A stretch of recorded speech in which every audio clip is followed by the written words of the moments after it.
know what is what. Yeah, they're dead. They're all messed up. This is Cult of the Living Dead.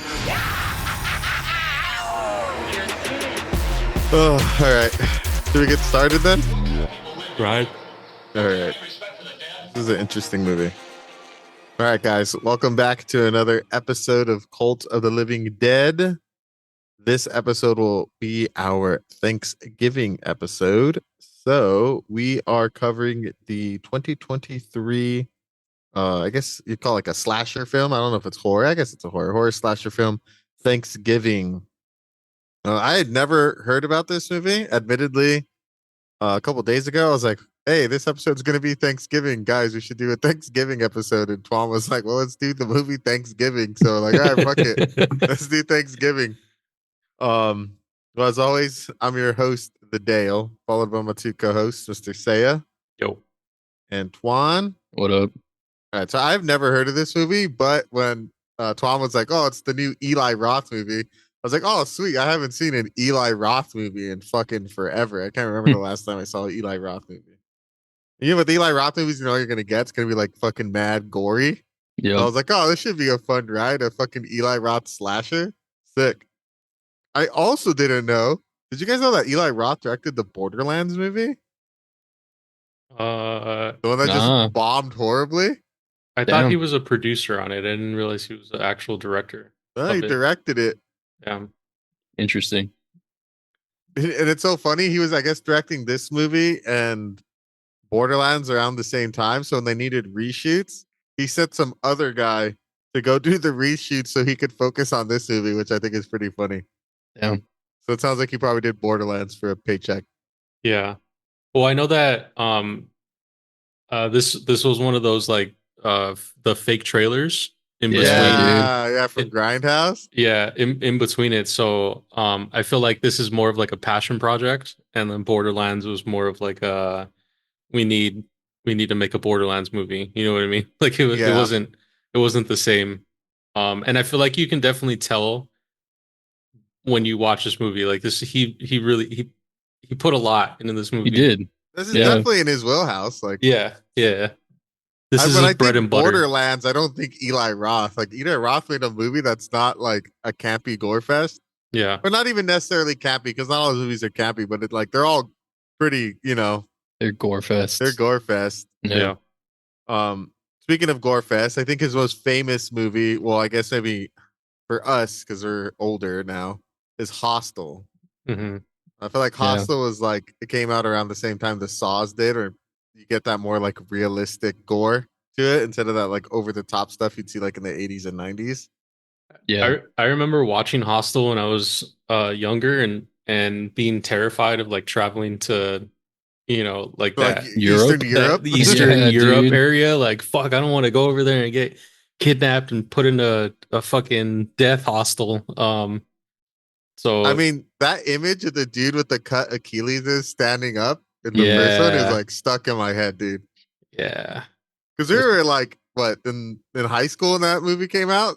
So 05. So yeah, 05. Yeah. Either high school or just got out of middle school. Yeah. Being freshmen, being fucking opened up into this fresh world of horrors of what happens when you travel alone in Eastern. Well, they weren't alone, but what happens when you travel in Eastern Europe? I remember being terrified. Also, from clarification, if we have any younger viewers out there, because I think Grindhouse came out in like 2008 or something. Or 2007. 2007. Okay, so Grindhouse was a collaborative movie by Robert Rodriguez and Quentin Tarantino. They did like a double feature, and in between they did like, and before they did like preview trailers, right? Mm-hmm. Yeah. So it had a bunch of fake movies. So there was 5 trailers, I believe. There was Machete, which became a full-length feature in its own franchise. Hobo with the Shotgun, which we were originally supposed to cover this week, but we pivoted. And Thanksgiving. Yeah. Isn't that kind of wild that like dude, that tripped me out right when I was doing research. I was like, well, Hobo with the Shotgun was a trailer too. Like, fuck, do we need to watch all the trailer movies now? Yeah. And the trailer verse, the way it worked out was so funny because it's all part of like that same, you know, that whole thing, Grindhouse connection, Grindhouse connection. So We should just add Machete onto our list as well, since I'm we're down.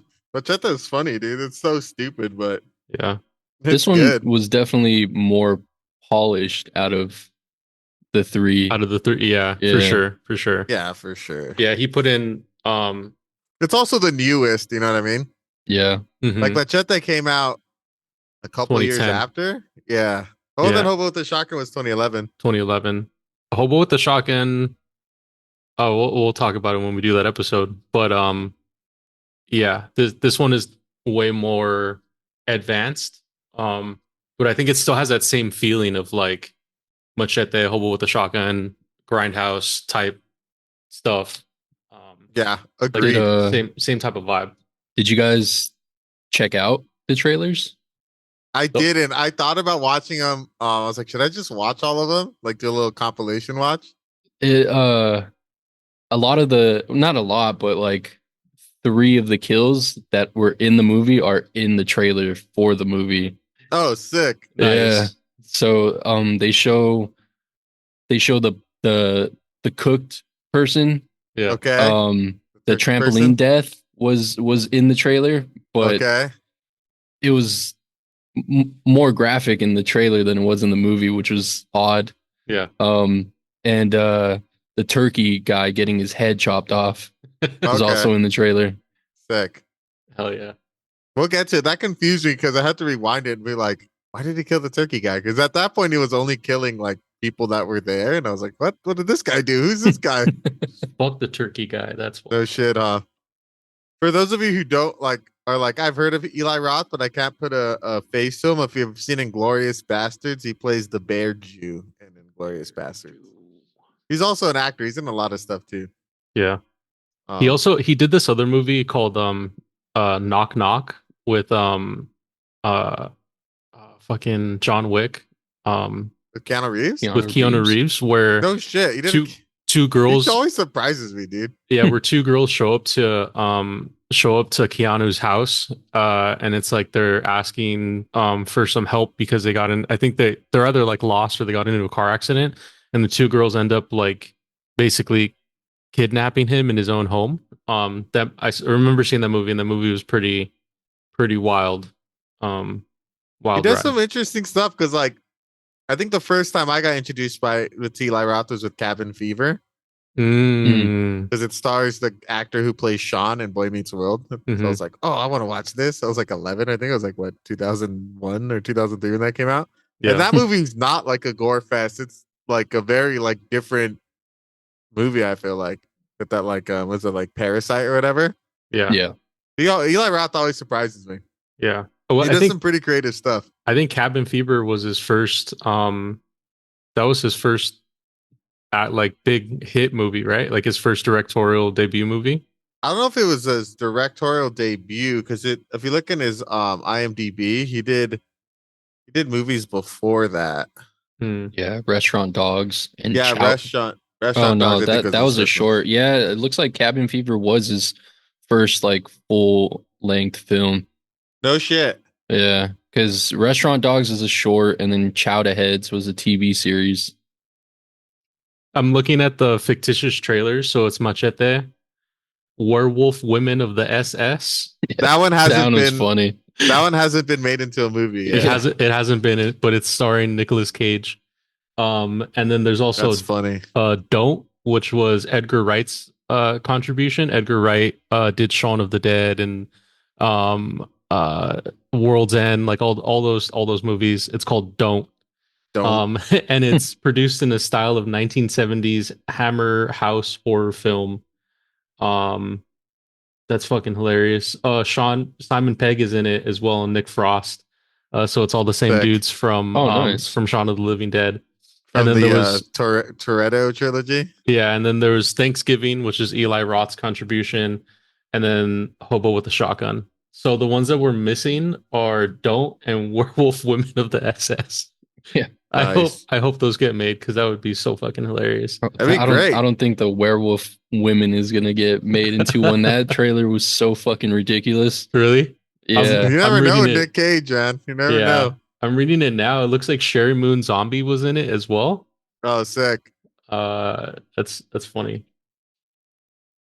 Oh man. All right. So we've been gushing over Eli Roth. I think he's a favorite of the three of us. He's one of those like he's not like one of the major like he's not a John Carpenter, but I feel like he just does like good fucking solid films. I wouldn't Because say gushing. Well, he's okay. like a this generation's Eli Roth. I mean, I'm like a horror guy, or at least when we were growing up, and we've seen a lot of his shit.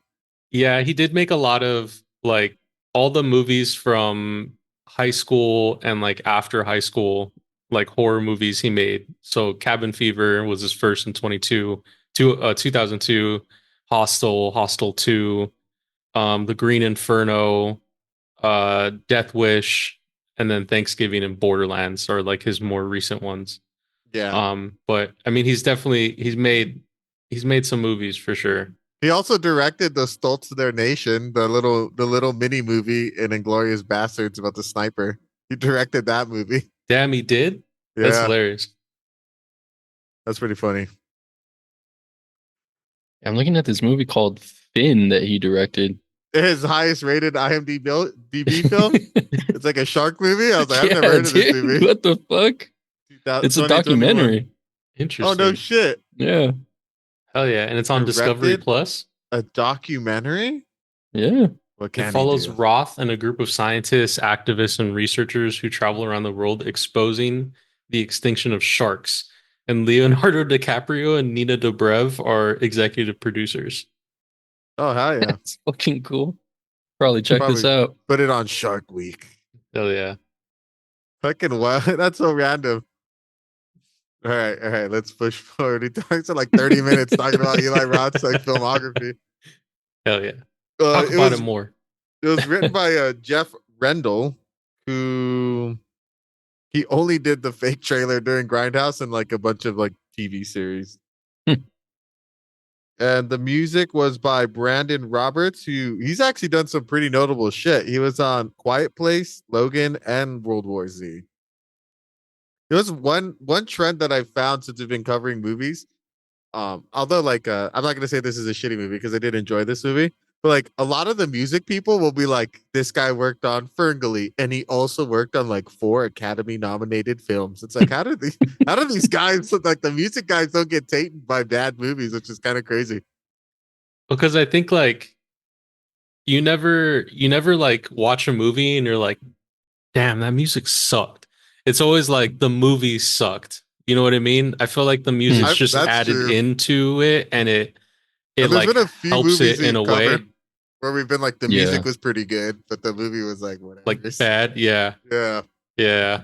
So I Yeah, feel I like mean, you can get away with like making music for a not like banger of a movie and still be okay. Like you'll still go on and do fucking Academy Award winning movies back to back. That's true. yeah. The cast like kind of surprised me. So we got Patrick Dempsey who plays Sheriff Eric.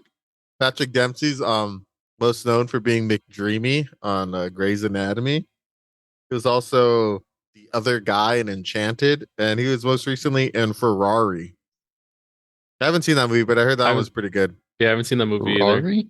Yeah, Ferrari Ferrari. that's the one with So one about the Ferrari? is it with Kylo Ren? Isn't he the like doesn't he play Ferrari, I the think he Ferrari plays guy? Oh, Ferrari. Yeah.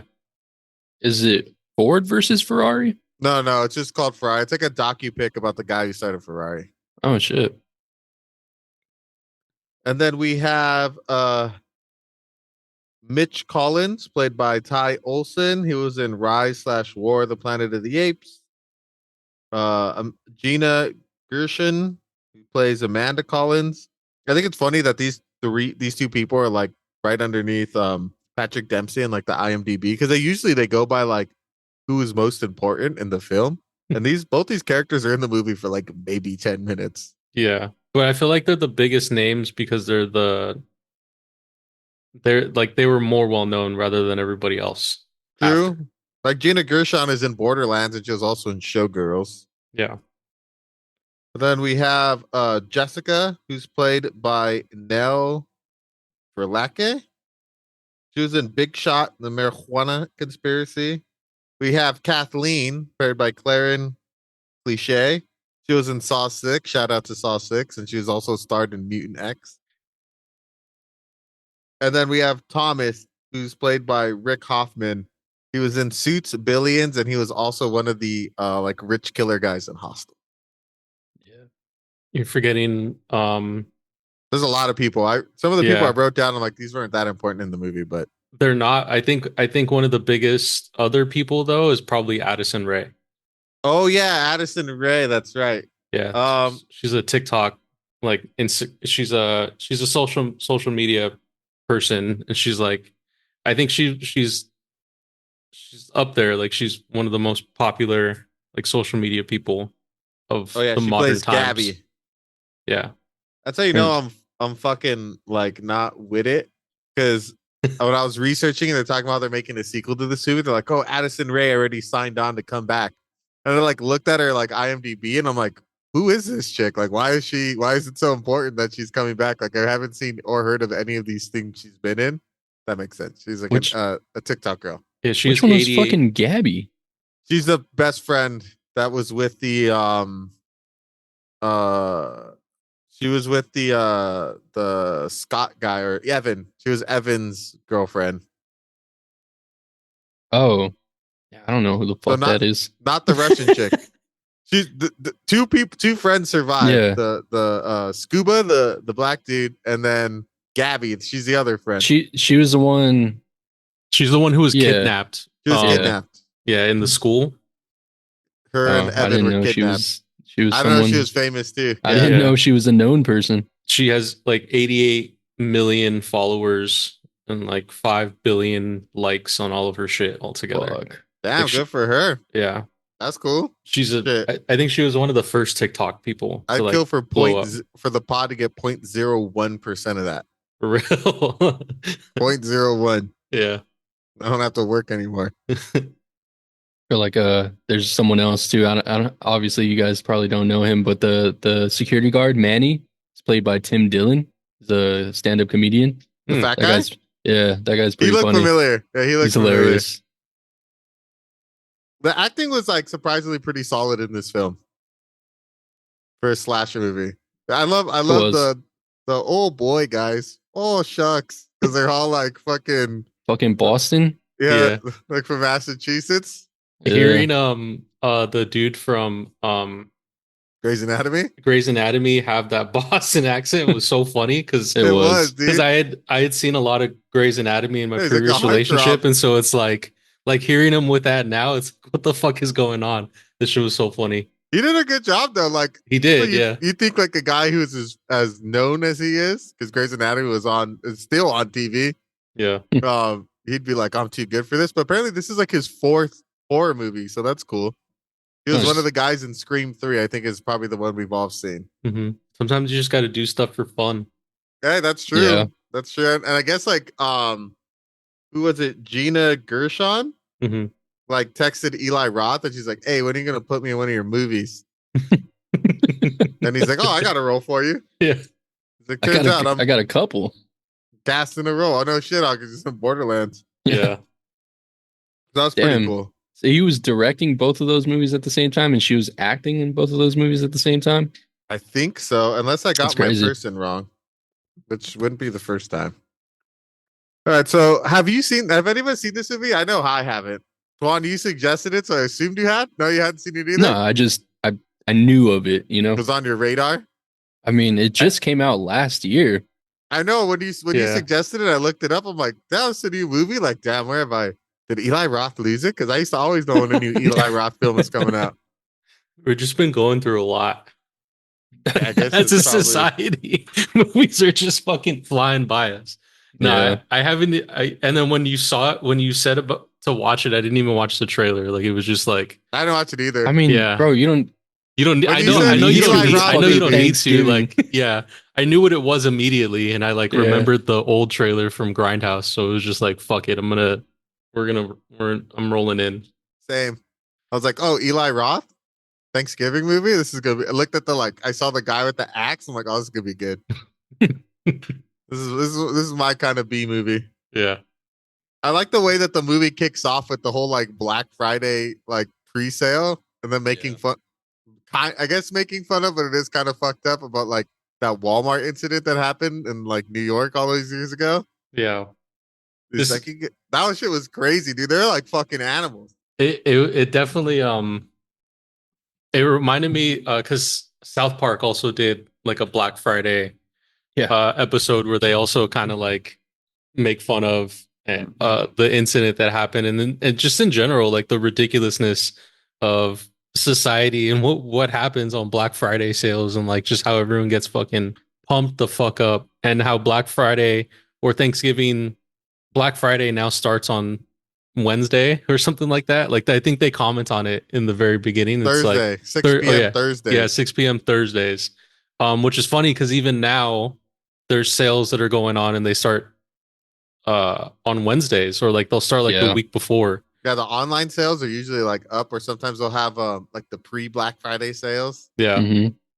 Like if you log into Amazon, like the colors are changed and everything. Like it's like their sales are already going on. Yep. In El Salvador, they do Black Week. That's racist. That's cool. Is it like Black Friday all week long? Yeah, Black Friday sales all week. It is. I do think it's very un-American, very anti-consumer that Black Friday isn't a national holiday. It should be. It should be. Get it off from work. Just to go shopping, just to consume. Yeah. That'd be so wild. It's to help our economy. It's for the good of the people. Right? Indeed. Yes. I remember when they turned that shit though, when they made it like Black Friday starts Thursday nights, because at the time my mom was working at like Target. She's like, "Oh, I gotta work." Like, what the fuck? Like, yeah, Black Friday starting at 6. I'm like, there's people actually going out and shopping. Like, it's fucking Thanksgiving, dude. Like, drink some beers, have a scotch, like chill at the pad, have some food. Like, fucking.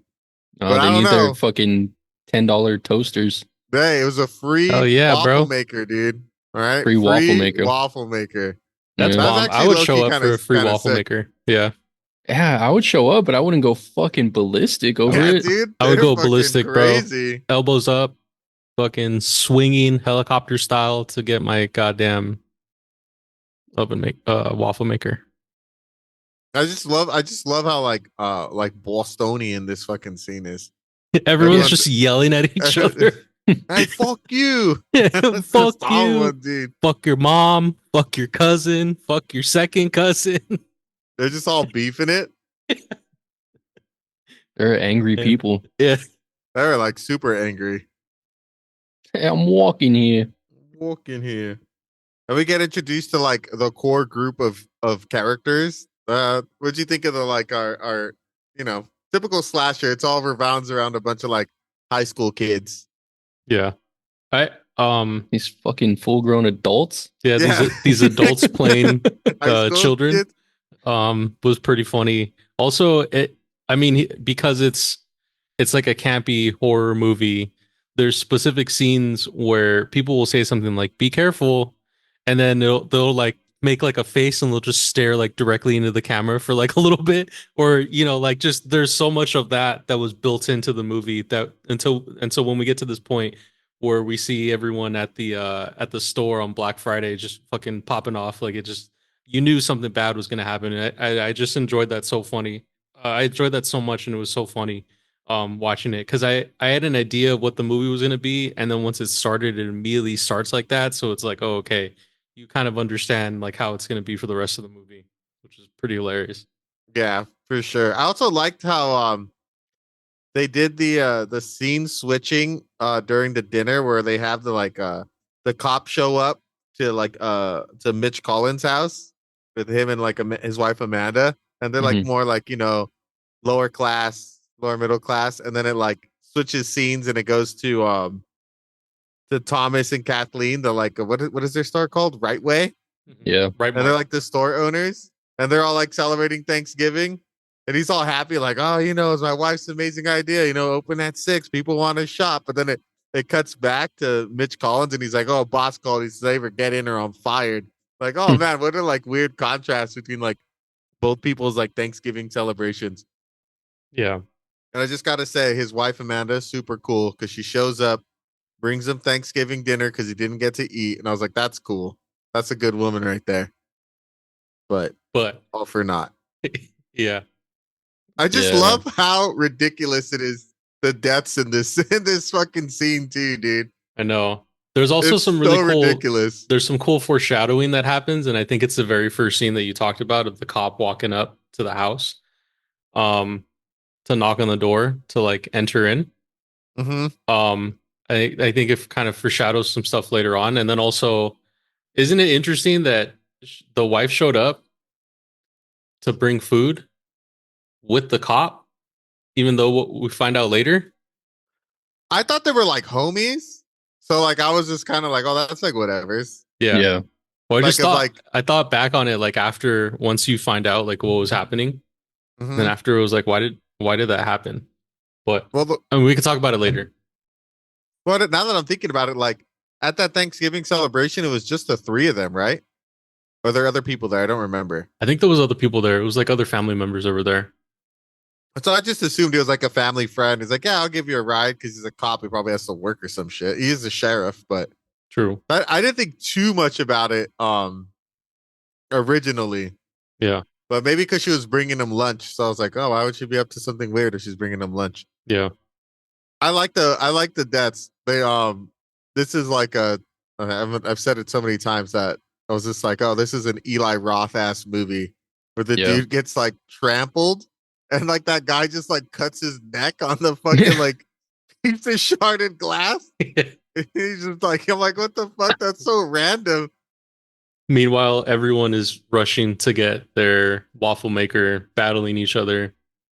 And I like how what starts it off is the like what happens? Oh, they're gonna go to a movie, the like high school kids, right? And they're like, the dude's like, oh, I lost my phone, I broke it fighting with some other school.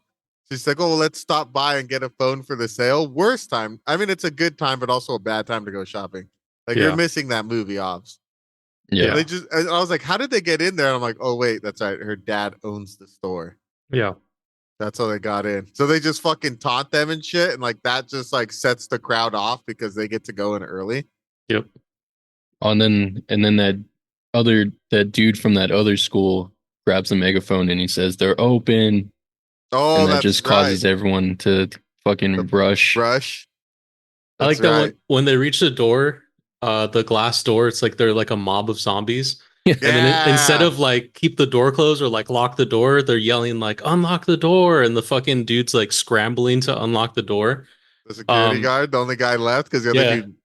How are you gonna have two security for a Black Friday sale like that?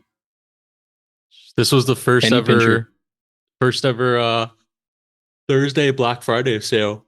Have you guys ever worked the holiday season? Yeah. It gets Mhm. absolutely fucking nuts, dude. You need Yeah. way more than two fucking people. Yeah, I've worked the yeah. holiday season as both like as a Target employee, like in the fucking pit with the fucking customers, and as security during the holiday season. It's fucking, they're maniacs. People get crazy during this time. It's fucking wild. Yeah. Yeah, they do. Definitely don't miss those jobs. Well, the security job was okay, but the other job kind of sucked. Customer service is not the business. I think and we're gonna go off on a tangent, but I think all US citizens, it should be mandatory to do like 1 or 2 year service of service industry jobs. Like how in Korea they make you join the military. In the United States, you got to work customer service. Yeah. Yeah. Hmm. Mandatory. It's just so then you could understand what the fuck is going on, so you're not mean to everyone during those Yeah. times. Cause that shit is crazy. People are so aggressive with everything that they do. And in like all service industry jobs, right? Like food, retail, all that. Like just mandatory. Facts. Did you guys have a favorite death in this scene? Yeah, I think I feel like the guy that gets crushed by the door is probably my favorite one. It's so fucked up. Yeah. I think the wife getting bashed by fucking shopping Shopping carts. carts. Yeah. That was unexpected. And then she gets scalped. Yeah, not only getting bashed and then scalped, but then like the people who bash in her don't even realize that they just like murdered this woman. Yeah, dude. They're like, "Hey, bitch, I was here first." And she's just like dead on the floor while their wheels just like ripping her skull off. It's not a murder, but I thought the boyfriend, I forgot his name. I just kept writing his name down as Golden Arm. Bobby. The kid, Bobby. Yeah. the like baseball phenom who throws a 96-mile-an-hour fastball.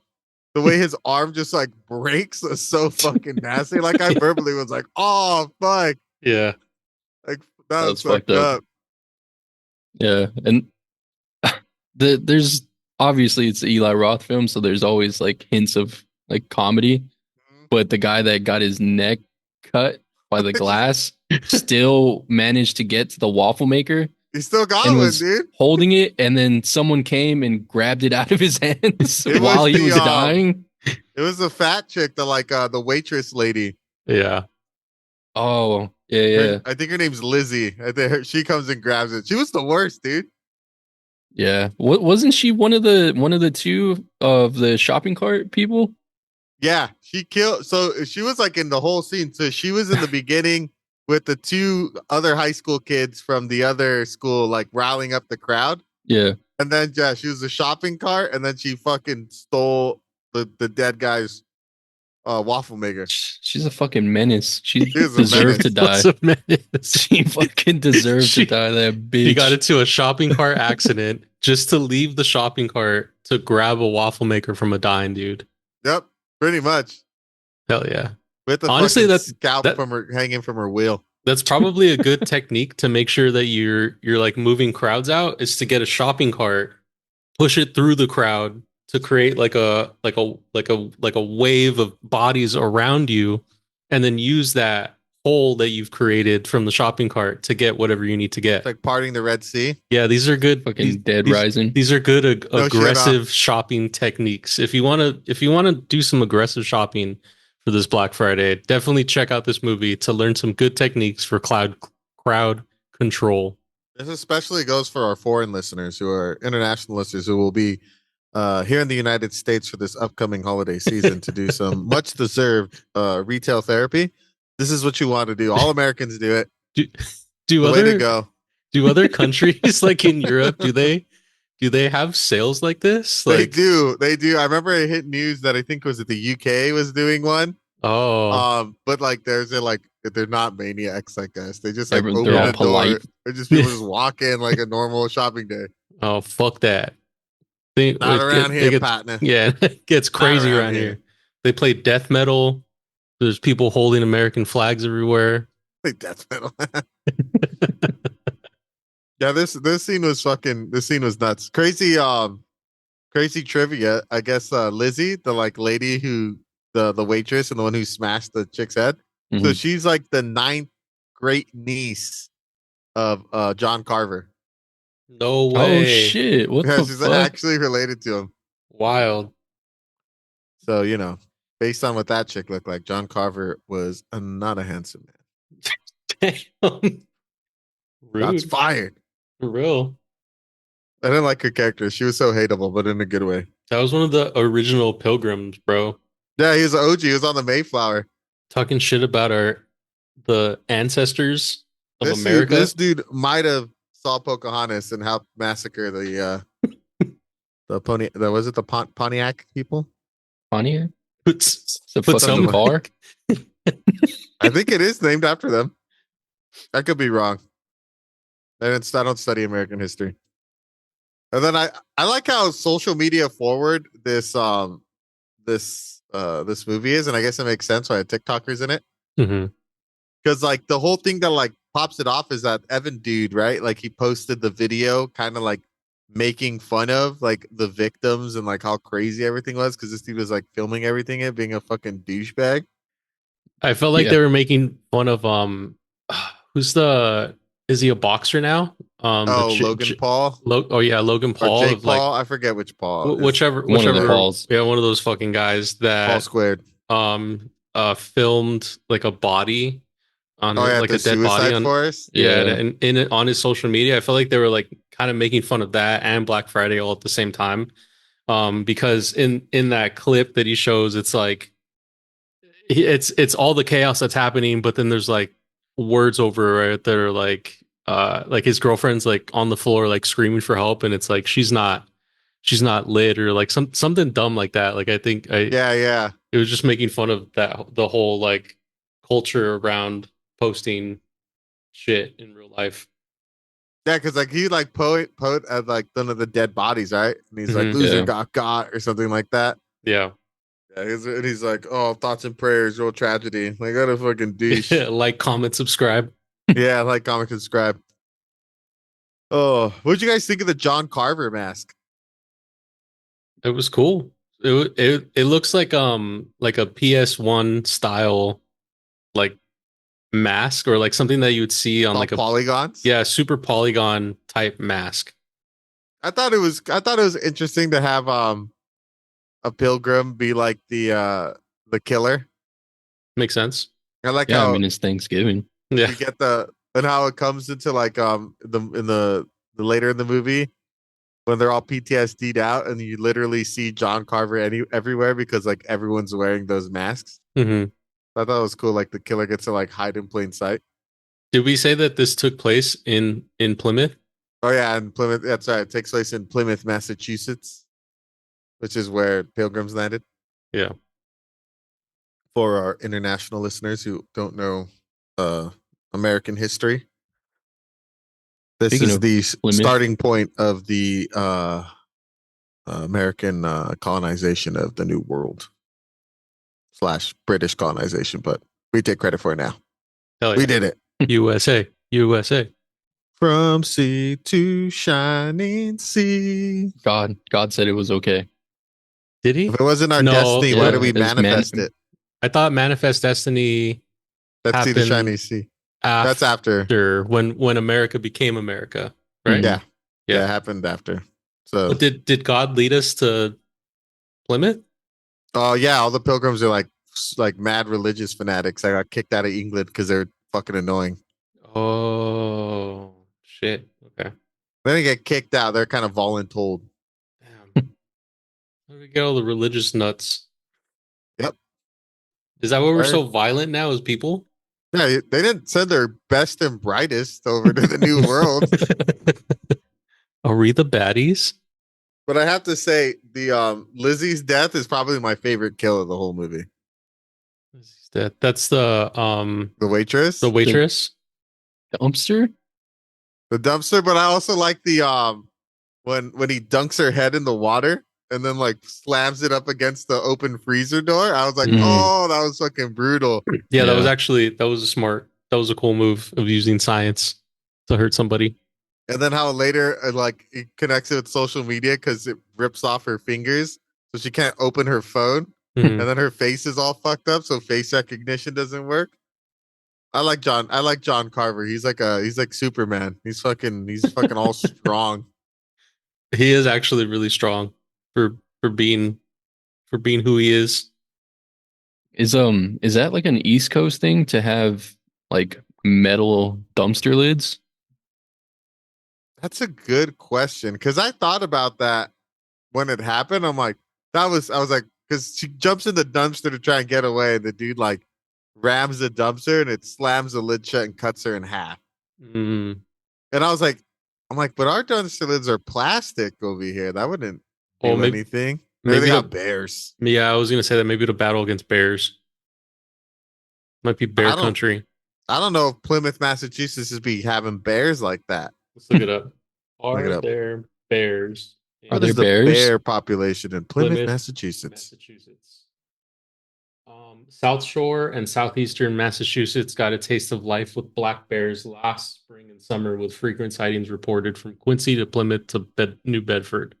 So yes, black bears. Yeah, all right, maybe they have a bear issue. Yeah. So watch out for bears if you're in Plymouth. Duly noted. I'm pretty Bear sure they country. know that already because they live there. But I like this. I like this death though. I thought it was fucking cool, and I hated that chick, so it was well deserved. And then I kept saying though, because he posted it on like Instagram. I'm like, how's this an account like not getting banned? Yeah. He just be fucking posting bodies ripped in half. We'll post it on our social. Let's find out. Let's see how fast we get banned. Or maybe this is a world where it's like their Instagram is like X, so they could just post whatever they want. Mm, that's a good point, huh? X is a free for all now. This kill was really cool. I think that this was one of the longer kills though, Yeah. because there's so much action that happens within it. Like she actually tries to fight back. I mean, well, the others do as well, but I think this one, like the whole kill itself, is like it's a long scene. Yeah, it's a cool scene. I think the first couple are kind of long because even the next one that we'll get to is a little longer. Some of them are really fast, Mm-hmm. and then some of them are more like this one, a little bit more extended. I feel like. What do you think about I like the creepiness though, of the use of the social media, how he tags all the kids in the post with the murder.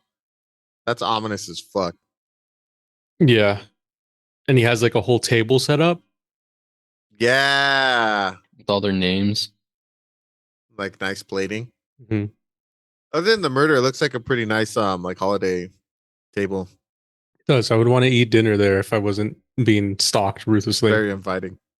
Is this where he tags her? He puts like her other half of the body like in a chair. Yeah, I thought that was pretty cool. I was a fan of that. big fan. Big fan of It was big cool. It was fan of his creative. violent work.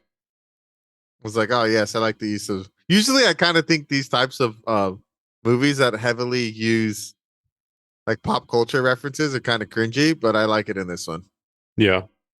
because you've seen people try to do it before, so they use like Facebook or like I am as like the focal point of like a serial killer, Mm-hmm. and it's just like, But I liked it in this one. Who's the main chick, Jessica? How she gets it? That douchebag Ryan guy. I thought that was gonna be like a way more like important part of the movie, but it ends up like being completely pointless and does absolutely nothing for the movie. There's a lot of twists and turns that seem like they can take you into one direction. And they don't. And I feel like all that's on purpose. So then you're constantly Like, guessing, keep you like, guessing. yeah, what the fuck is going on? Yeah, because the movie does really want you to like think it's either him or Bobby, because we find out that Bobby like ghosted Jessica for a year after his arm was broken into like, I don't know, he looked like a Looney Tune character with that arm. Yeah, like And a piece of spaghetti. yeah, and he comes back and he's driving his like uncle's tow truck or some shit, and you're like, oh, is he the killer? Because then all the killings start popping up, but then it's like, oh, but is it Ryan? If it was him, that wouldn't that be? Well, like, how could it be him? Because the killer has a lot of strength. Yeah, Well, he has to have two good hands to do the deeds that he's done. He does tell her, he's like, oh yeah, my rehab's going good. I'll be back to like full-time pitching soon. So it's like he wasn't he like recovered. Yeah. Like it wasn't like a career-ending injury. Yeah. And then I knew it wasn't the Ryan guy because he's too tall. Yeah. Yeah, he was kind of tall. Like the killer seemed like he was the same height. I feel like they kept using different stunt people to throw us off because I was like, this killer's height is like really sporadic. Yeah. Yeah, I thought maybe they were going in like the direction of like Scream, where it was multiple people. I thought that too. I thought that too. Later on in the movie, the killer does some shit where I'm like, how the fuck did he get there? Mm-hmm. Yeah. Yeah, like there's definitely some inconsistencies in that aspect. But it doesn't get too convoluted until we get to the end. I think in the beginning it's pretty straightforward. Yeah, what like big mystery was solved when they saw that Ryan knew the security guard? Like what was the significance of that? Like why was it such a big like reveal? So the problem was that Ryan like was a new guy in the town, and he told the officer, the sheriff, like, oh, I don't know anybody. Like I didn't know anybody there. Like I was just kind of there, and then him buddying up to the security guard was to make us, the audience, believe like, oh, he's hiding something, but all he was hiding was that he was just buying Adderall off the guy. Like that was a big reveal. It was like Saya said, it was supposed to make us think one thing, but it ended up being like a nothing burger. The Ryan guy is like very much non-spectacular this whole movie. Yeah. Yeah. Like he just kind of pops in and out. He's also a douchebag. He's just like ruthlessly hitting on this chick while she's with her boyfriend. I was like, damn, what a fucking dickhead move. For real. That dude has my dad's a lawyer like vibe. Yeah. I like the security guy though. How he figures out that shit's going crazy and he's like the only smart one in this whole movie. Fucking Tim Dillon. Tim Dillon. He's He's like, I'm going to Dominican Republic. Yeah, he's like, I'm getting the fuck out of here. I see what's going on. Fuck that. This is literally only after the first kill. He's like, nope, I'm gone. Like he's like, I can see the writing on the wall. I'm going to the Dominican Republic. I'm getting the fuck out of here. Well, I mean, it fits his character because when things started to pop off at the store, he was like, I'm out. This is too much. For real. Yeah, fuck this. I ain't getting paid for this. His death was pretty funny. You get stabbed by the electric carver Mm-hmm. and then beheaded. The beheaded by like how he's like talking to his cat. He's like, see over there? He's in the kitchen. He's in the kitchen.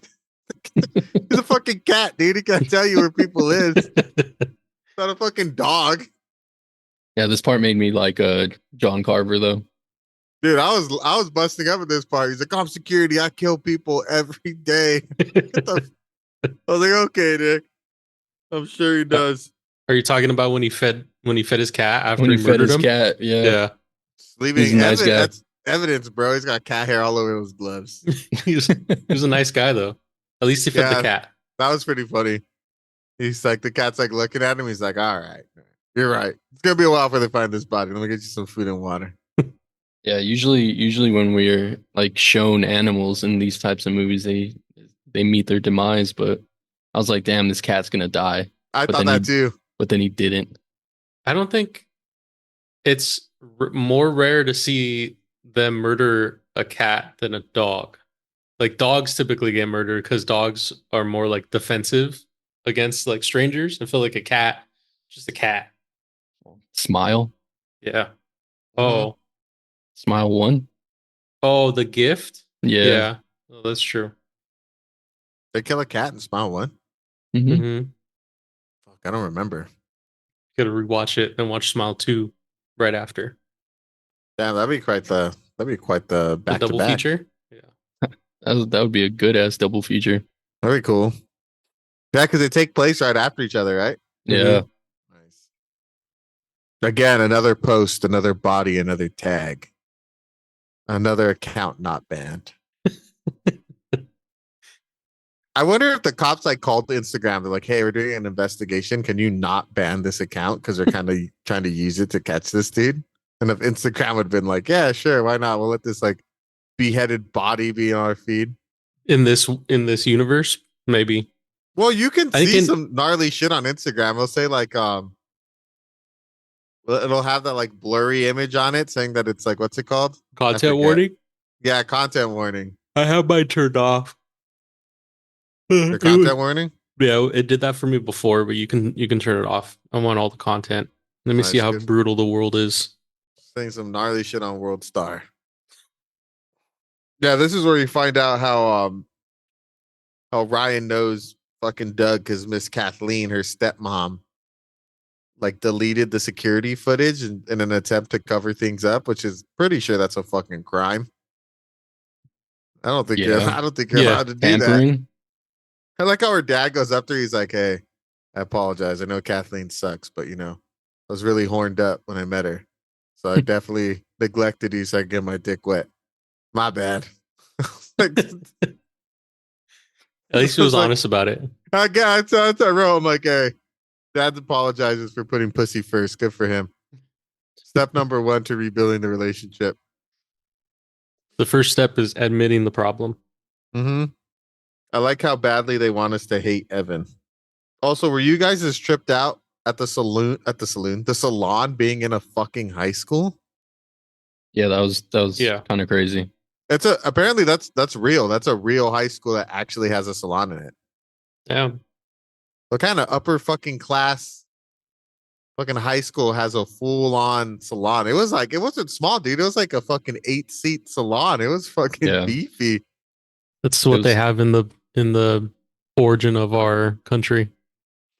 I guess. I mean, it was pretty crazy. I was tripping out on that for a good couple minutes. I like Googled. I'm like, is this real? Is that actually in Plymouth?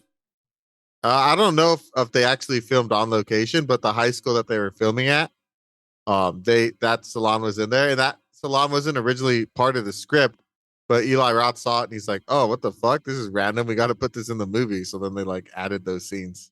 Nice. Yeah. So the scene where they like meet up and like it becomes their headquarters, and then later on when Jessica's running away, like those are added after he saw that there's a salon in the high school. Yeah. Who do you think would win in a fight, Ryan or Bobby? Probably Ryan. Like, He has is so bigger? much fucking He's lame. size on him. Yeah. Bobby was a pipsqueak. Yeah, he was an athlete though. Yeah. He has a good arm. But I think it would be hard because Be you like- still you have to get past the defenses of length. That's true. But speed might be the defining factor. Just wind up his arm like in Rookie of the Year and just punch him in the face. And I feel like after this though, we kind of the kills kind of start speeding up pretty drastically. So we get this is our first of the trailer kills, right? With the cheerleader, Yeah. because it swaps to the, I forget what the other high school's called. Hanover. Hanover High School. That's right. And the dude's fucking he's like leading the workout in the gym. At first, I was like, "Is this dude a teacher?" Yeah, he's just like the strength guy, the strength conditioning coach or assistant, or because they're all still in high school, right? Like, I Yeah, think he yeah. was but I also think that because in the beginning scene they're talking about that guy and how he's Yeah, they like played against them, right? and he's like 24 and he's been held back like multiple years or something like Oh, that. yeah, that's right. That's right. That's right. I forgot about this. He's a super senior. Yeah, so he's like way older than everyone else. That shit's funny. I was like, this is weird. I'm like, this dude's banging a student. Yeah. Like, no, that's right. He's just 30, but he's in high school still. But I think he's still banging a student. No, he's that. Well, they're both students technically, but like, yeah, Yeah. he's definitely The he's age of he's the age- beyond the age of consent. yeah, for sure, Yeah. for sure. I don't think she wasn't though. So it's still bad situation. Yeah, it's real bad. Yeah. How fucking strong do you have to be to twist somebody's head completely around though, or 180? I don't know. Can normal people do it? I Can we don't look it think up? So Am I gonna get it put on a list? Necks are pretty fragile. How strong are necks bears? How strong are fragile. bears? I put how strong and how strong are bears was the first thing that came up. Pretty fucking strong. Pretty fucking strong. They definitely defeat a gorilla. How Yikes. strong do how strong do you need to be to what are we asking? To twist someone's head around. To twist a head around. Probably need to have like that It's gonna be on extra chromosome strength. It's gonna be I'm gonna go to a Reddit post. Hang on, it's loading. This is from 12 years ago on Ask Science. Oh, it's deleted. No, Yeah. 12 years ago is kind of a long time. Reddit, that's a minute ago. Yeah, it's a 12-year-old post. There's no answers. No one answered it. How about Kiora? Kiora, fuck, the worst Reddit. Yeah. Fucking computers listening to me because I put in how strong, and the first thing was how strong do you need to be to twist a head around. Are Oh, you it's because we're on the same Google. You're on the same. You're on our Fuck! cult Yeah. Google. I'm like, what the fuck? Yeah. That's funny. It says really strong, but there's no Really like- strong, dog. Gotta be fucking built different. Oh shit! How strong do you have to be? You gotta be real strong. Sounds like Evan answered that question. So he's just gotta be really strong. Gotta be Okay? real strong. Hey, dude, this dude has to go play a whole football game by himself in this movie. All right. Yeah. Oh my god. Okay, so you have to be really strong. Yeah. Well, the killer does do some really strong stuff, He's a No, strong he's- guy. so it He's makes fucking sense. shredded. Yeah. He's got a sleeper build.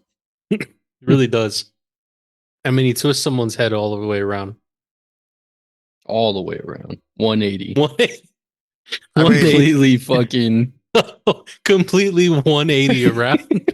like in a clean motion too. Yeah. Yeah. And then I'm curious because he stabs the cheerleader on the trampoline, right? Because she's doing like a striptease for the guy. hmm Does he use a sword? Just a long knife. Is it a long knife? Yeah, like a butcher's knife. Like Oh, or okay. like I don't know, the way a carving knife. Because he's a carver, remember? John Carver. So Oh, he's one of those long, the ones that you cut turkeys with. I felt like it looked like a sword because a It carving knife did. doesn't have a pointed edge. Yeah. It's a It rounded doesn't. edge. It's a different world. I guess. He's 'Cause also he's really strong, okay? Just leave him alone. He fucking makes his own knives. Yeah. He's a he knife does maker. live in that like dungeon thing. Yeah, that was a weird knife. Thinking about it.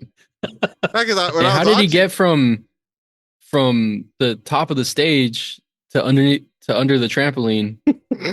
And what's his fucking 40 time? he He's got guy's there a so menace. fast, so fast. He's like Batman. That's why I was with Deton. I was like, is he working with someone else? Is it like a Yeah. group of people? Because That like would've when we been get to the parade, definitely like made me really think it was a group of people. Yeah. Man, we're So gonna much start talking about the fucking parade. How come nobody was like tripping on the extremely out of place clown? Yeah. For real. Like, no one second guessed. Like, hey, wait a minute, why is this Why is there evil a clown clown here? in our Thanksgiving Day parade? The Just clown skipping around, dude, living his best life. Yeah, It's like, I don't know. was that a clown mask from Attack of the Killer but, Clowns? but even before the clown, No, I don't think so. from this point on, he becomes a superhero. Because like right after this scene, he kidnaps Gabby and Superhero Evan, right? movie. But Yeah. how does he go from kidnapping them and then the Jessica chick like looks back at the cop car and she sees the cops talking? So how did he kidnap them, change and go back over there? Unless that's not supposed to be the sheriff. I'm pretty sure it kind of looked like him. And then back inside to chase her with the fucking axe. Full just like sprinting full speed like Tom Cruise in all of his movies. In between scenes, he's just booking it. I mean, this who's teleports, dude. He has instant transmission. This who's fucking out of control. He's a fucking anime Damn, that's character. right. Yeah. He was out there talking. They Yeah. show him, right? Don't They they, show show? him. Yeah, they like show they him talking. transition a scene and it's him outside talking to somebody, and then it goes Mhm. back to her inside. hmm Yeah, it's like, how the fuck did that happen? Or maybe just the way time works in this movie is just completely different from This us. who's fucking freezes Oh, yeah, time and shit. Maybe more There's a time. magical stopwatch, the one from the Twilight Zone. He just clicks it, dude. He just fucking runs. Maybe It's all more time sweaty everywhere. had passed than what we had assumed actually passed. You know what I mean? Like maybe she's been waiting out there for a minute, and so he had enough time. Like she texted them like, "Where you guys at?" And they texted her, "Come meet us." And she pondered it for like a solid 5 minutes, whether or not she should go meet them, and then decided ultimately, all right, fuck it. That's what I do, dude. Whenever someone asks me to kick it, I have to think about it for like a good 10 minutes. At least Yeah. could have had a whole meal in between takes.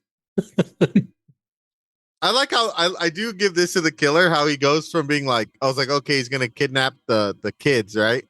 To because he wants them all to be at the dinner table. Yeah. But then like when that plan fails, he's just immediately like, well, fuck it, I guess we'll just kill him. Yep.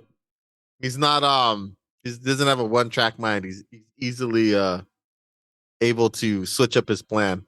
Also, that girl's idea Improvise. to act like a mannequin head was fucking stupid. Overcome. It worked for a minute until she tried to grab the Scissors? the hair or the scissors and the hairspray fell. Yeah, I guess that's true.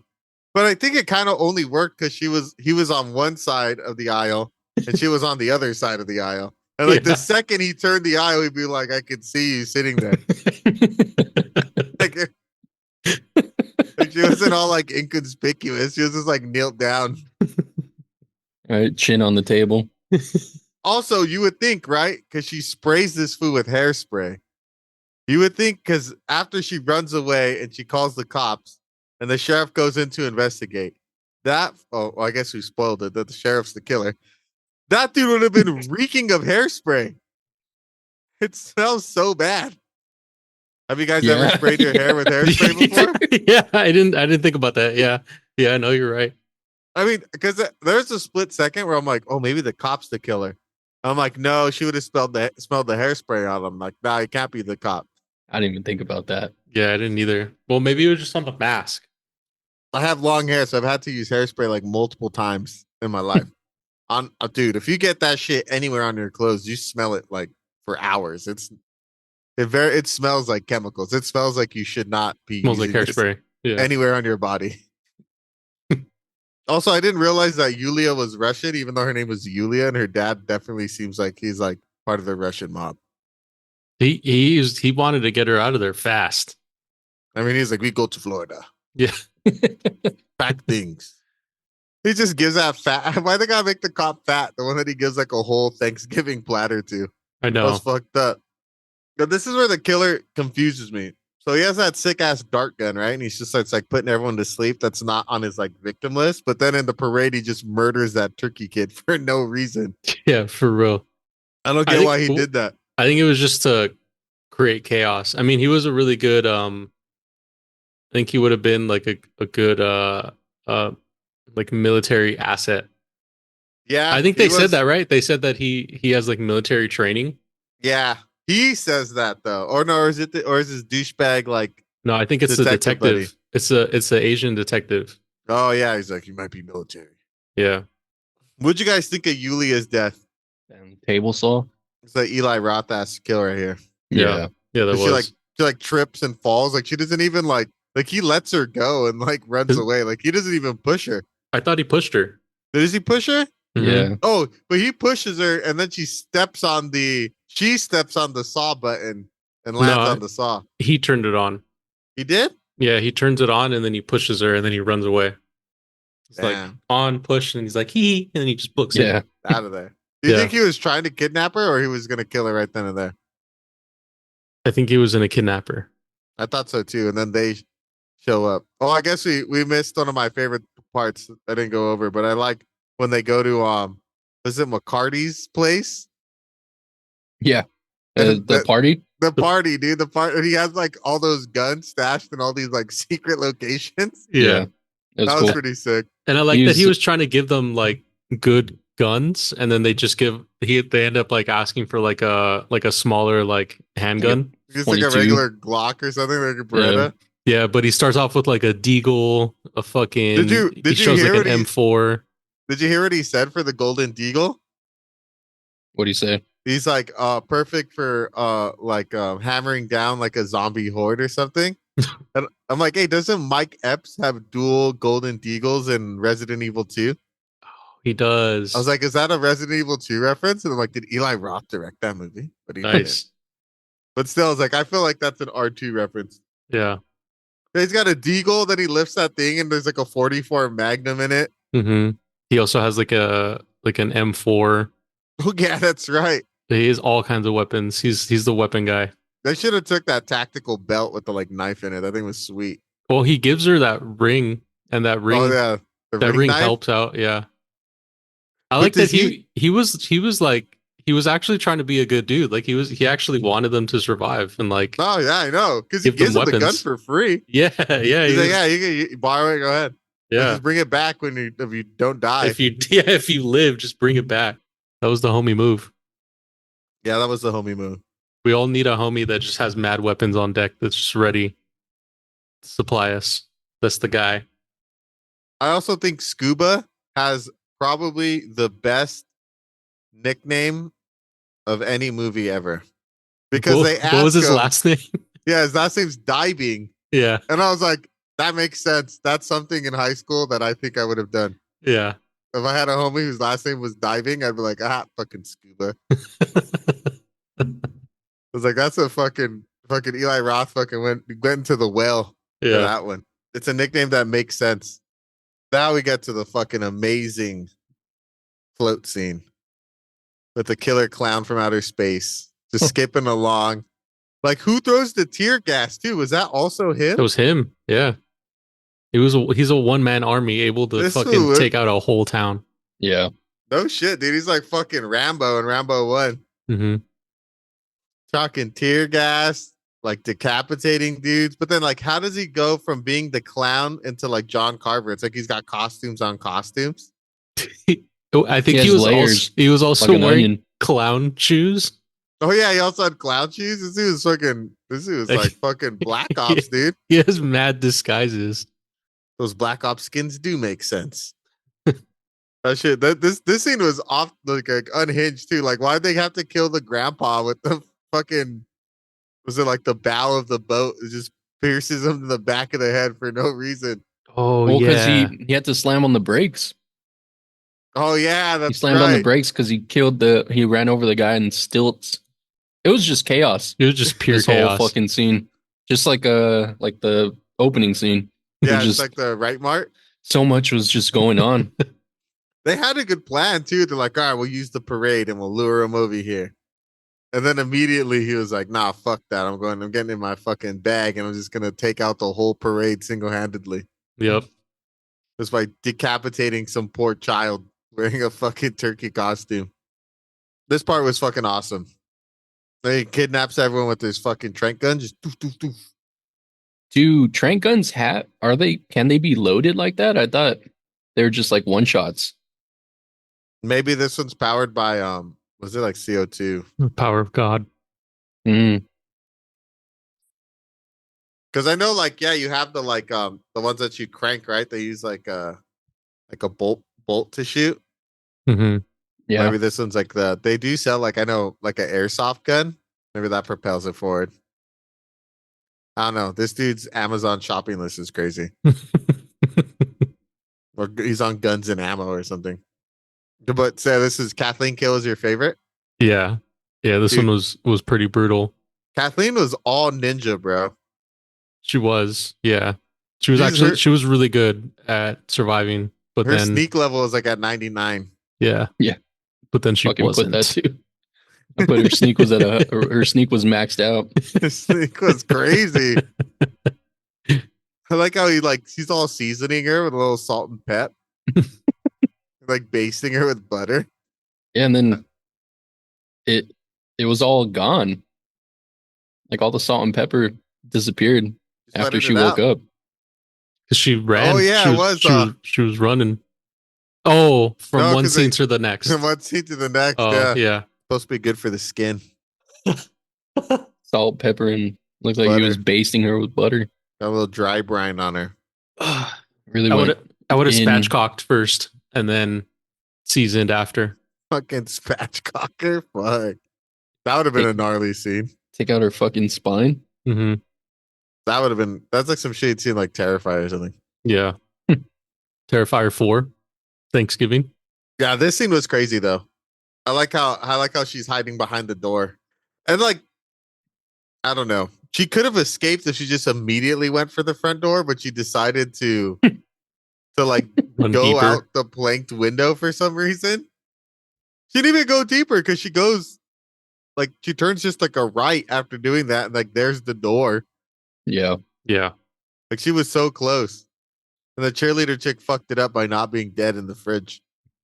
After getting stabbed by multiple swords / carving knives / whatever the fuck she got stabbed with. For real. Pointy thing. I think he was just keeping her. I think the cold in the fridge was keeping her alive. In his wine fridge. Hmm. I think the cold can do that, right? I It think like so. slows everything. It'll slow everything, yeah. And then Carver's got the mad senses. He just starts stabbing through the wall. I thought for sure she was gonna die that way. I'm like, she's gonna think she's safe, and like we're gonna see like because what does he have like a pitchfork? Like you're gonna see the pitchfork like go through her fucking head right now. Yeah, I thought that too. But Eli Roth just keeps you guessing. Also, she gets speared by that pitchfork, and it seems like it didn't even like affect her at all. No, she falls. Like she falls, but then when she's on the table, she's like, "Oh, let me go, let me go." Like Oh. you think like that would have like probably killed you, no? I think it depends on how deep it Where she goes. got- Maybe. Yeah, and like where she Pitchfork? got pitchforked at. Yeah, I don't know. Those blades are pretty huge. yeah. But when they show her all roasted up, that shit was fucking gnarly. It was a good brown. The meat looked juicy though, cooked nicely. Did. Well, they did comment in the beginning that he's a man that can bake, so you know he won't be single for long. Yep. How her husband just starts like throwing up in his gag. Hmm. I was like, yeah, that's a good detail. Yeah. Yeah.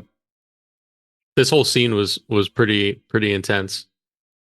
Yeah, the whole dinner scene. I wish it yeah. would have lasted a little bit longer. Yeah. I also thought that this was kill. like the climax. Yeah, me too. But it goes on for like another like 30 20 minutes. 20 30 minutes. Yeah. Because the movie's a little longer. It's like an hour 45, Mm-hmm. which is kind of long for a slasher. I feel like Mm-hmm. that's fucked up though. Feeding the dude his own wife. For real. Well, does that other guy get Oh yeah, Evan. He gets malleted in the dome. Does that happen before or Yeah, after? it happens before. He's the first victim because he live streams it. Remember? Mhm. Yeah.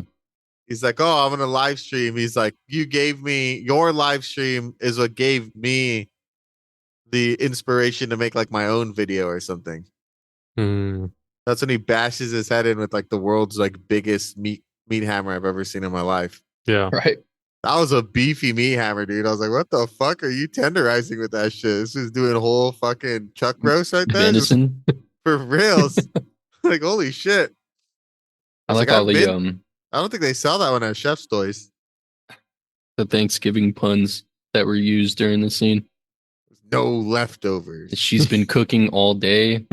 You should let that breathe. Oh yeah, because he stabs the chick with the corkscrew to like get Yeah. the blood. Mm-hmm. And then He kept her alive literally just to do that, just through that one pun. Just for effect, bro, for the bit. Dude's punny. This dude he's about it, dude. Sue was in his bag, like writing up these murders, like, oh, this one's gonna be good. Like the week before, he has The his week journal. before. He's just fucking journaling, laying on a bed with his legs kicked up in his Carver mask, just like writing punny jokes. This was watching Binging with Babish. How to dry age a 275-pound turkey. Oh man. Yeah, the puns were like in full swing during this scene. Because was it super punny beforehand? I just really remember the dinner ones. No, because there's a point in time where I think they're all talking as a group and they say, we got to let the police handle it or we're all going to be 50% off. That's right. That's right. Like, it was throughout the movie. Gotta love it. I mean, like you said earlier, Eli Roth always has a little comedy with this horror. Yeah. Dark humor. It makes sense now that the cop was the killer because he always seemed one step ahead of everybody. And it's because he knew everything that was happening in the investigation. Like he's also a fucking superhero. Yeah. He is a superhero. He is the Flash. He's like live streaming the video he's like live streaming a laptop to like make the SWAT go to the wrong place. And then that like the Sam pointed that like ring was super clutch. I don't know how you fit a blade in that ring, but I want one of those. For real. Like it was super cool. Like he doesn't tell her that the ring has a blade on it. He just like figures it out. Mm-hmm. That was sick. They managed to escape and fucking it turns out they were just in the Carver house the whole time. How did they not find that from the beginning? That's what I'm saying. I'm like, these cops are so bad at their job. Like she literally like busted through a door that led right to that room. For real. It's like she opened literally a door and it's like, oh look, there's a Carver building. She's now in the place that got destroyed in the beginning of the movie. I don't know. I guess maybe because the sheriff is running the investigation, so he was purposely being bad at it. Oh, yeah. That makes sense. But there was also the detective, so you think he would have done his own shit, but I don't know. Also, Matt, did you feel Jessica's pain when she jumps that fence and twists her ankle? bro. Yeah. You're the first person I thought of. Yeah, yeah. Because I've done that I so was many like, times. damn. Where like I'll Same. Like run, that would happen to Sam if he was in this situation. yeah, I'll run and I'll do something, and I'll hear it crack, and then I'll just keep on running, and it's like fuck, it's fucking, and like it's just painful the whole time. I thought that was gonna be like a defining thing for her, but it kind of isn't. Like You just shrugs it off. yeah, she just fucking tanks through it. But I'm honestly, when you got weak ankles like that, your ankles just develop over time to just fucking tank a rolled ankle. She probably felt Also- it the next day. Yeah, you're in high school, so your recovery's good, Mm-hmm. and your adrenaline's pumping, running for your life. Mhm. Also, John Carver, like, I don't know why he picked an axe as a weapon. He's so terrible at using it. He's so bad at using it. Yeah. He only gets one axe skill, and that's like that unsuspecting Turkey. turkey. Everyone else, he like fucking botches it. For real. He tries with the waitress. I think that's the first time he tries to use it.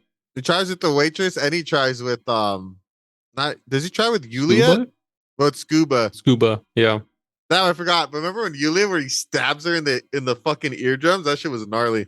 Like a piece of corn. It was Yeah. the It was the a corn corn holders. cob. Mhm. Corn cob. Yeah, I've never used one of those in my entire life. But at first, Nah. I was like, "What I the have. fuck did he stab her with?" I just hold the corn like regular. It's big enough to hold. Your fucking hands. Yeah. Yeah, Boom. I am a caveman though. I think the one time I used it was when they cut off that when the corn was served, instead of serving it the full way where like the edges are still together, they chopped it so it's like a piece of corn. And so That's even easier because then and you I- just hold it like this. yeah, and I You wanted just pinch it. to try it out, and so you stab it in and then you can just rotate the whole time with that. I rotate it with my tongue. Yeah. Mm. Get that practice in. Yeah, it makes me want corn. Call me Dr. Hall. Good throwback. They're good throwback. Good throwback. And then how the fuck how'd the cop get there? How was he on the floor, knocked out in his full uniform already? How was he there? You see that? He just has tearaway outfits. He's just ripping them off like he's fucking Hulk Hogan, dude. He's Yeah. already knocked out. I was like, oh shit. Yeah, because she had just like Jump that fence. left the forest or the woods, Yeah. and you think- her rolling her ankle had no significance. Like it played no part. It Yeah. was just a scene just to It show was us. for me. Yeah, I that mean, body horror. Because like she wasn't like she was like gimpy afterwards, like the chick in Texas Chainsaw, like kind of running with a limp. Hmm. I'm like, okay, maybe it took her a little while to get out of the forest, but no, she's still like a motherfucking track star, dude. She's just fucking bolting. Yeah, when you Yeah. when you roll your ankles a lot, you just learn to tank through it. Yes, that must have been it. She's a Yep. veteran. Yep. That's why when Bobby got mad after his arm was broken, he's like, "Give me a little bitch." Dude. Yeah. I roll my ankle every day. How was the cop on the floor? It makes no After- sense. He shouldn't have been. Yeah. This is plot like convenience. Maybe maybe when she jumped the fence and he tried to get over the fence, he just turned around, went to his car, drove over to that warehouse, tried to get out and like do the whole thing of what was going to happen, but then it failed. And so when she showed up later, maybe that's how That could be it. logically, like he just stopped chasing her after she jumped the fence. And he's also really bad at tranquilizing people. Like he's really good at it, but he's also really bad at it because two people woke up and like became a problem. Yeah. Like Kathleen fucking sneaked her way out of the house almost, and then Bobby woke up and like hit this fool with the tire iron. Like I don't know. This dude needs to like up his dosage or I don't know what. Yeah. Oh, he's not a doctor. He's just I guess that's he's true. just a fucking cop. Yeah. Top serial killer. A cop, military tactician, serial killer. I mean, he is all Bob. Like when he's chasing them in the her and Bobby in the warehouse, and like to stop the tow truck, he like releases the float to like perfectly like hit the car and like stop it. I was like, dude, this dude's all bomb at the angles. Yeah. And then also, how did he go from like he goes with her to go after Bobby, right? And he's like, go wait outside. And he like shoots his gun, comes back. He's like, I think I hit him. And then how does he go from that scene into being John Carver again? After that happens, everyone shows up and they basically all fully blame Bobby. Oh, that's right. And then That's when she figures out that it was him by looking at his shoes. yeah, all the small details. Because he told her that it's the small details. That's how we catch him. Mm-hmm. That's right. Then she escapes, and then they have their final showdown with the tow truck.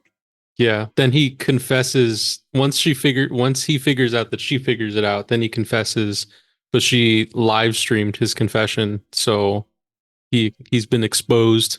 Oh, that's right. Because we find out he's real good at baking because he had a bun in the oven because he was banging his homie's girl. Or I guess that was his home girl, Yeah. Amanda. He was banging her out. So that goes back to my question of why did she decide to go to the store and bring her husband food if she was already going to leave him? Headcanon, the cop was like, let's go for a ride. We'll bring him lunch. You could give me roadhead on the way just so we could double cuck him. Maybe. Keeping up appearances. Yeah. She got that gobble gobble while she was giving him the lunch. Damn. Yeah. Because he does look pretty sad, like, and shocked when she's killed. But then I originally was like, well, that was his friend. So Yeah, like, I thought they were all homies. And I was like, that would be pretty mad too if I just saw my homie like die in front of me by a shopping cart. Mm-hmm. And then I also thought like a year later, he's like still with the like family, the smart right people, and like he's just kind of chill buddy with them. He's like, Mitch, you're tripping, man. Like, why are you acting so crazy? Mm-hmm. Like, man, this dude like really went into like forgive and forget like pretty fast. You think he'd be pretty mad because that chick was his friend, and like they did cause like this massive thing and kind of like made it all go away, and he's just like accepted it, but he was just keeping up appearances. Keep your friends close and your enemies closer. Yeah. And then he also is a superhero, so Yeah. There's that. There's that. I like how we get to see that Bobby's golden arm is back, and he just hits that fool in the head with I forget what he hits him with. I think he just chucks a rock. Or something. Yeah. Yeah. Chucks it straight through the fucking glass and hits Eric in the fucking face. You think that would fuck him up too? This Yeah. dude's got a strong ass head. He's strong. Remember, he could twist someone's head all the way around. True. And 180. he took a tire Really iron to strong. the dome, Mhm. fucking rock to the dome from a kid who could throw a 96-mile-an-hour fastball. That was his changeup. It was being nice. And then I like how the way they kill him is that like her fear of muskets comes back into play because she finds that musket in the tow truck, Mm-hmm. and she shoots the float that the floaty she turned on with the helium. Yep. But then they could never find a body. It's been confirmed Thanksgiving 2 is coming out. Hell yeah. Addison Rae's already signed on. And I think so is Amanda and Hoffman. Damn. Whole squad's coming back together. I hope Dempsey comes back. I thought he did a good job as the bad guy. Yeah. I mean, he is, right? He's got to come back because Yeah, there's no body. there's He no is body. But in the a- cops, just to speak on how dumb the cops are again, like the cop was like, no one could have survived that blast. It's like you It's would have all saw ash. you would have saw fragments. Like Yeah, there's you no would've way it saw was that hot. Skin melted onto the fucking floor.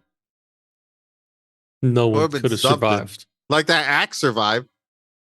They pulled the axe out of the fire. How did nothing else survive? That axe last I checked had a wooden handle. That's still there. Fucking, I don't know. Those cops are terrible. Yeah. They just wanted it to be done with. A lot of paperwork, bro. On A Thanksgiving. lot of paperwork. At this point, it's Black Friday, right? Yeah. Mm-hmm. This movie was a wild ride. I really enjoyed this movie. I forgot to mention it, but the cat that the dude had is also that cat starred in the new Pet Cemetery. Oh, that was church? Yeah, that was Nice. church. Nice. Eli Roth is on record by saying he was the best actor on set. Damn. Nice. That's cool. Yeah. And this movie actually made money. I never saw the trailer for it, but then again, I don't watch regular TV.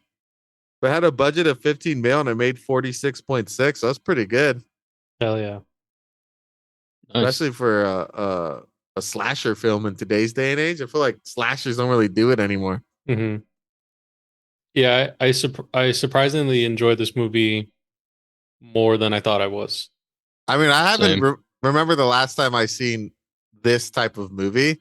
And I think, like we were saying in the beginning, the first like 45 minutes of the pod when we were talking about just Eli Roth, how like if you're familiar with his movies, you know you're gonna get that silliness on top of it. Yeah. So it's kind of like I was like, ah, cool, this is a cool like Eli Roth movie. Yeah. I But I It can also see was if you're not familiar with this movie, you could think it's dumb. yeah.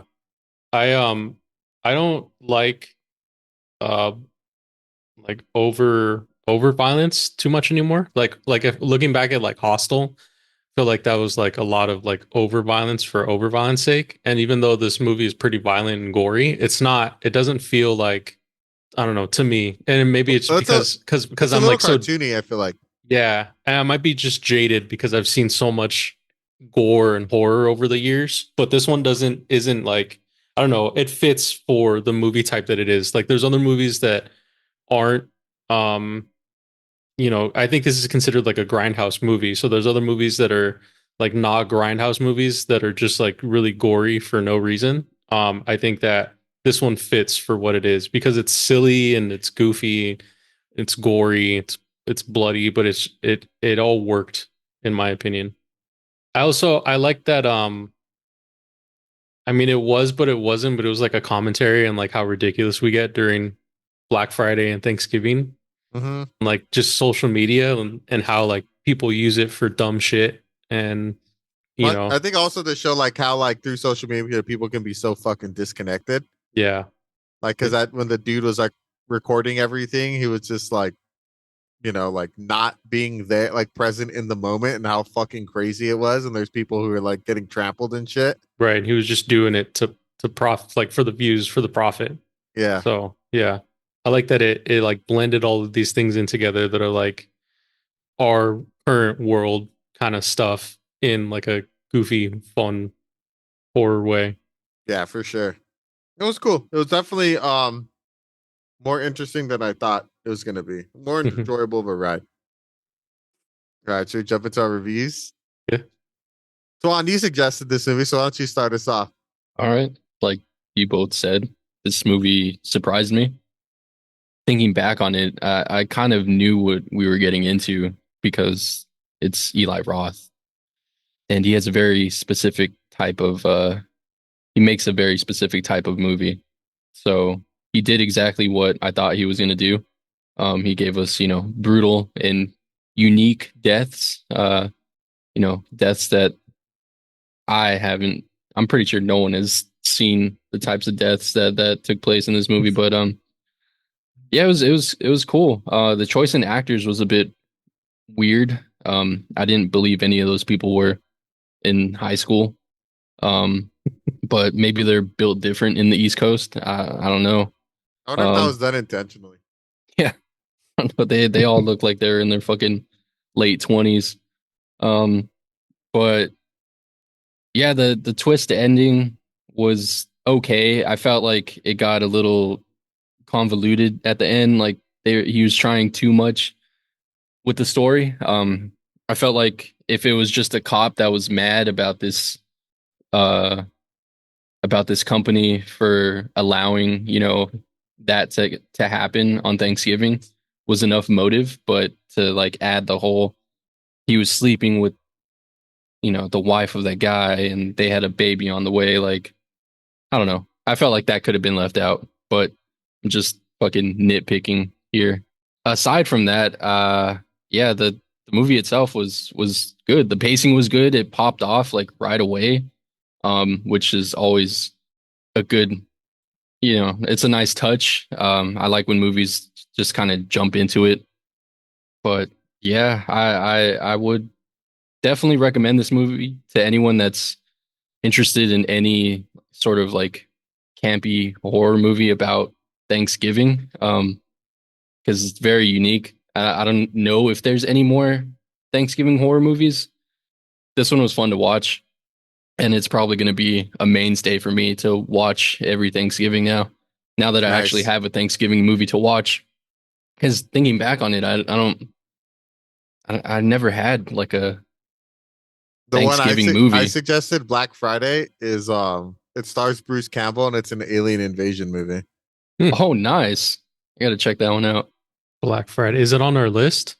No, I was doing when I was like, should we do a Thanksgiving movie? I Mhm. looked at like two stupid Thanksgiving movies. So Black Friday was one, which I'm pretty sure I've seen that movie before, but it's relatively new. I think it came out in 2021. It And did. then Oh, damn. Son-in-Law is just like a Pauly Shore movie. So if Hmm. you've ever seen a Mm, Pauly Shore movie, it's Pauly Shore. yeah, but yeah. Overall, I enjoyed the movie. It was a fun ride. I I gave this movie a B. It was good, but not great. It had a lot of plot holes, but I mean, it's a fucking horror Thanksgiving movie. Like it is what it is. So yeah, B. And side note, if you live in Southern California, I don't know if it's showing anywhere else, but there's a showing on Friday the 22nd in Gardena at the Gardena Cinema. Nice. No way. Yeah, yeah, they're Sick. they're showing it Fuck for yeah, that's Black cool. Friday. Hell yeah. Before we move on to our next ones, I forgot to mention. So Twan, you're right there with Rotten Tomatoes. They gave it an 84%, and then IMDb has it at a 6.2. All right, I'll go next. Yeah, I thought this movie was fun. I like this movie. I gave it a B minus. I don't have it as high as Twan does, but I did really enjoy it. I thought it was a fun ride. The campiness was cool. The kills were cool. The story was pretty good. It got fucking super convoluted at the end, and like the plot holes really started to shine through. Like I think I had it at a B up until like it was revealed that it was the cop, and I was like, oh okay. Like I'm like, but so much stuff doesn't make sense now. I'm like, I knocked it down like like a point for that. But other than like the ending being a little like convoluted, I thought the movie was still very, very enjoyable. It's a solid slasher film. Like Twan said, it's good to have like a Halloween slasher. The Thanksgiving one is unique, and I think Eli Roth did a really good job of keep holding on to Thanksgiving themes and like putting them at the forefront of this movie while also kind of having a commentary on like social media and how crazy we get around Black Friday. So I thought it was pretty sweet. I definitely recommend it to people, especially if you like slashers. It's a good modern slasher. If you like Eli Roth, it's a good Eli Roth movie, better than Borderlands. So watch this one instead of that one. So yeah, B minus. I'd say finish this off. I enjoyed this movie more than I thought I was gonna enjoy this movie. I don't know. I've been kind of enjoying more like psychological horror, so this was a nice like surprise for me. I think that it had, even though that the actors were not believable as like high schoolers, I think that they did their job really well. It was also funny to see Patrick Dempsey in something that he wasn't McDreamy and he was just a fucking a cop with an East Coast like Boston accent. That shit was so funny. The kills were enjoyable. It was like, you know, for the most part, I think it was all like practical effects, goofy, silly ride. It is gory, but it's not like Adele mentioned earlier. It's not realistic gore. It's more grindhouse kind of silly, fun gore. So I give this movie an A. Actually, this is an A B movie for me. Damn, an A. Yeah, Wow. yeah. Damn. I thoroughly enjoyed this movie. And I hope that Thanksgiving 2 can clean up some of the plot holes. I have like a headcanon idea of like what they could do to like clean up some of the things in it, like which would involve Ryan because he's a fucking asshole. Yeah, Um, that dude was so pointless in this movie. I Like could they didn't imagine need this guy. I could imagine in part two they retcon some of the stuff to include or show behind the scenes, like in Saw, that there was actually a second killer that was lurking around, and it was fucking Ryan, that piece of shit. But yeah, Pretty cool. but that's how much I enjoyed the movie. That it's like, yeah, I could see them doing something more, and I want to see where they go from here. And so yeah, recommend it. I think it's a good, if you enjoy horror movies, this is a good movie to add to your Thanksgiving collection. And yeah, let's go for this fucking A B movie from me that Oh, yeah. surprised the shit out of me. All right. So damn, pretty surprise A from Saya, but I'm not mad at it. I really enjoyed this movie. So it was cool. I can understand the takeaway. So we got an A from Saya, we got a B from Twan, and we got a B minus from myself. We all recommend it. It's a fun ride. Like we said, the story gets a little goofy at the end, but I still think it's an enjoyable movie, and it's worth checking out. All right, guys. So instead of doing the wheel, since following this episode will be our first December episode, we are each going to give our favorite alternative, like I guess happy holidays movie. I'm gonna say Christmas, whatever. Fuck it, Christmas movie. So they're not gonna be your joyful Christmas movies. So we're gonna each suggest one of our favorites or ones we think worth checking out. Like we did for October. So we have my choice, which is Gremlins. Saya's choice, Krampus, also starring a pod favorite, Tony Collette. And Twan's choice, The Mean One. So let's give it a spin, see which one we're gonna get. All right. Let's see. I'm down for any of these, to be completely honest. Yeah. I can't remember the last time I've seen Gremlins, and I haven't seen the other two. I remember really enjoying Gremlins. And Krampus is a fun one. Nice. Krampus it is. Welcome to Krampus. I was gonna start right on it. Oh, that would have been sweet. Krampus. So the first one is going to be Saya's selection, Krampus. 2015 movie.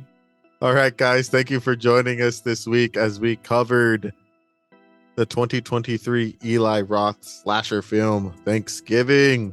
We got an A from Saya, a B from Twan, and a B minus from me. It's a highly recommend from all three of us. The three of us all really enjoyed the film. Yeah. Very good. Enjoyable ride. Not the greatest movie in the world, but just a fun ride. So next week we'll be starting our merry month of movies. We'll be starting off with Saya's selection, Krampus.